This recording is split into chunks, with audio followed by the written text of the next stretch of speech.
This channel does not promote any violent, harmful, or illegal activities. All content provided by this channel is meant for an educational purpose only. আর ব্রেকের পর এই মুহূর্তে যে খবরে নজর রাখবো, ধর্মতলায় ধর্ণা করতে চেয়ে হাইকোর্টের দ্বারস্থ হলেন চিকিৎসকরা। ২৬শে ডিসেম্বর পর্যন্ত ধর্ণা করতে চান তারা। বিচারপতি তীর্থঙ্কর ঘোষের এজলাসে দৃষ্টি আকর্ষণ। মামলা দায়ের করার অনুমতি মিলল, আগামীকাল শুনানি।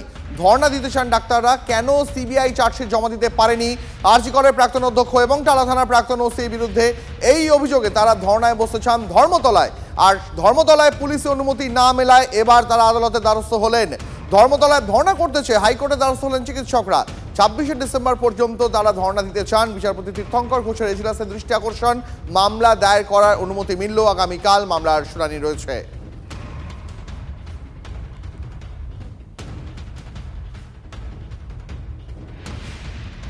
নজর রাখবো পরের খবরে। ব্যাংকিং প্রতারণা মামলায় শহর জুড়ে ফের ইডি তল্লাশি। দমদম, গড়িয়াহাট সহ শহরের 4 জায়গায় ইডির হানা।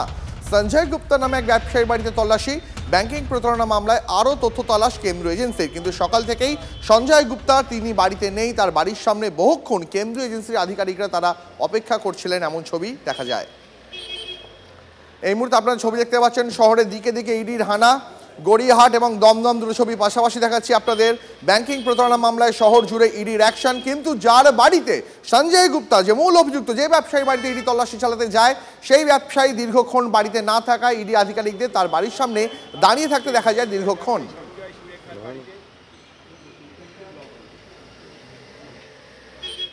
রাষ্ট্রায়ত্ত ব্যাংকে আর্থিক প্রতারণা মামলায় শহর জুড়ে ইডির তল্লাশি।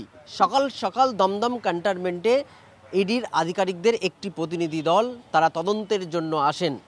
সঞ্জয় গুপ্তার নামের এক ব্যবসায়ী রাষ্ট্রায়ত্ত ব্যাংক থেকে লোন নিয়েছিলেন, তারপরেই লোন প্রতারণা করেছিলেন বলেই অভিযোগ ওঠে এবং সেই অভিযোগের ভিত্তিতে তদন্তে নেমে ঠিক দমদম ক্যান্টনমেন্টের এই বাড়িতে আসেন ইডি আধিকারিকরা।